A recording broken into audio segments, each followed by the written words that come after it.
The cruise control function enables the aircraft to lock the control stick input of the remote controller and to automatically fly at the current speed. It makes long-distance flights effortless and helps to avoid image shaking, which often happens during manual operating. More camera movements, such as spiraling up, can be achieved by increasing the control stick input. Set the cruise control button. To use the function, you have to set a cruise control shortcut button first.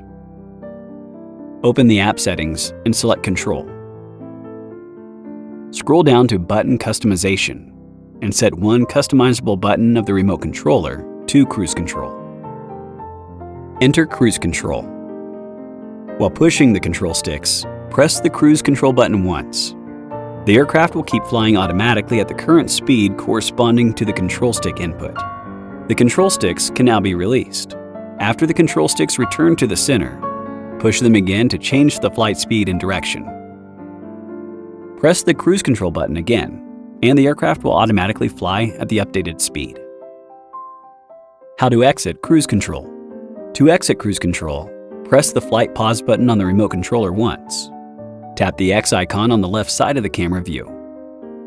Or press the cruise control button once when not moving any control stick. The aircraft will then brake and hover.